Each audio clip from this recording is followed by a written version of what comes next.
وہ ایک کا گیا نا تو 5-7 اور بھی آئے انہوں نے جناب کھیکھن جناب تمہیں سناؤ اے منڈا اس عمر دے جناب وہ حیدرآباد یہ سارے پیروں مسپوڑ کیتا ہے جس پیر کو جائے وہ چنڈ کٹ مارے پیر نو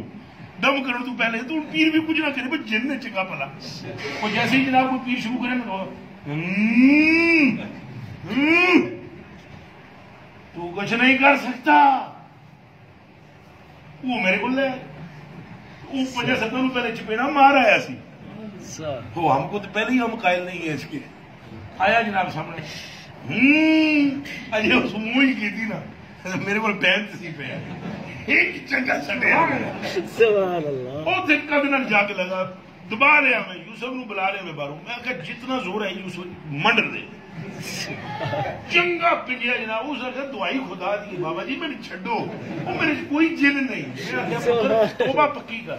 کمرے کے اندر تھے بندے 6-7 دن بعد وہ بندے پکڑ کے لے آئے 8 بندے ہونے نا سزوکی چونو لے کے آئے بندے پکڑ کے ان چنگا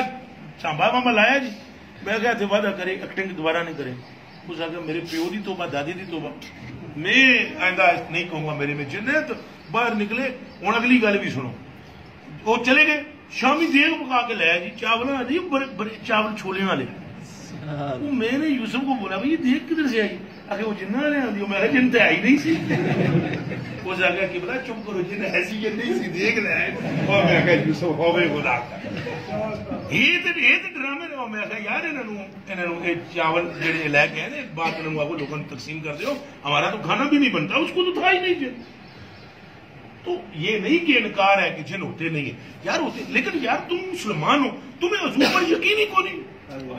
کہ مدینے والے سرکار سلطان ارشاد فرما رہے ہیں اگر تم آیت الکرسی پڑھ کے رات کو سو تو فرمایا شیطان تمہارے گھر میں نہیں آئی تمہیں کوئی یقین نہیں فلانا بابا کہتا ہے تو تم اٹھائے ہوئے تم بھاگ جاتے ہو مصطفیٰ فرما رہے ہیں تمہیں خبر ہی نہیں اور تو تم نے کلمہ ہی نہیں پڑھا ہوئے